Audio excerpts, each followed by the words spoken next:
Hello everyone, எல்லாருக்கும் ரொம்ப பிடிச்ச சாஃப்ட் அண்ட் டேஸ்டியான பருப்பு போலி எப்படி செய்யறதுன்னு பார்க்கலாம். ஒரு மிக்சிங் பவுலில் 1.5 கப் மைதா எடுத்துக்கலாம். 1/4 டேபிள் ஸ்பூன் உப்பு, 1/4 டேபிள் ஸ்பூன் மஞ்சள் தூள் சேர்த்துட்டு இப்போ இதில் கொஞ்சம் கொஞ்சமாக தண்ணி சேர்த்துட்டு நல்லா சாஃப்டான மாவு பதத்துக்கு பிசைஞ்சிக்கலாம்.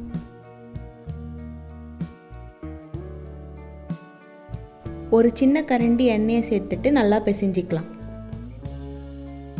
இப்போ இதை 4 to 5 hours அப்படியே மூடி வச்சிடலாம். உள்ளே வைக்கிற ஸ்டஃபிங் ரெடி பண்ணுறதுக்கு மைதா மாவு எடுத்த அதே கப்பில் 1 கப் கடலை பருப்பு எடுத்துட்டு வாஷ் பண்ணி ஊற வச்சுக்கலாம். இப்போ ஒரு குக்கரில் ஊற வச்சிருந்த பருப்பு சேர்த்துட்டு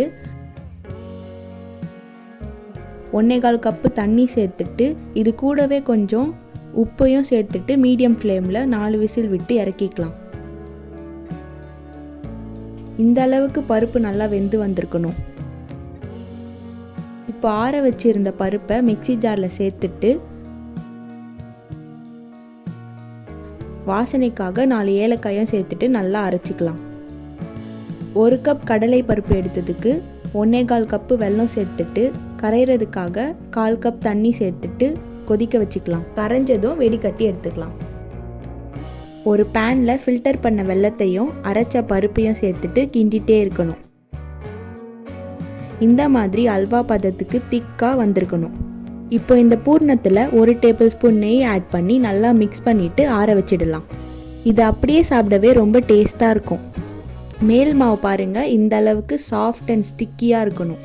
இப்போது ஒரு வாழை இலையில் எண்ணெயை தடவிட்டு சப்பாத்தி மாவு சைஸுக்கு நம்மளோட மேல் மாவு எடுத்துகிட்டு தட்டிக்கலாம். ஆல்ரெடி வெளி மாவு நல்லா 4 மணி நேரம் சாஃப்டாக ஊறி இருந்ததுனால ஈஸியாக ஸ்ப்ரெட் பண்ணிக்க முடியும். இந்த அளவுக்கு உள்ளே வைக்கிற பூர்ணம் எடுத்துட்டு வெளி மாவு உள்ளே வச்சு சுற்றி நல்லா கவர் பண்ணிக்கலாம். இப்போ கையிலே கொஞ்சம் கொஞ்சமாக தட்டிக்கலாம். ஆல்ரெடி ரொம்ப நேரம் ஊற வச்சுருந்ததுனால எவ்வளவுக்கு விரிக்கணுமோ ஈஸியாக ஃப்ளெக்சிபிளாக தட்டிக்க முடியும்.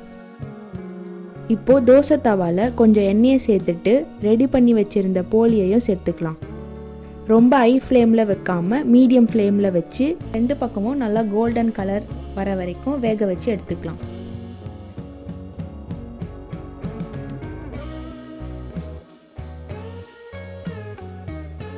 இந்த மாதிரி மிச்சம் இருக்க எல்லா போலியையும் ஒன்று ஒன்றா போட்டு எடுத்துக்கலாம்.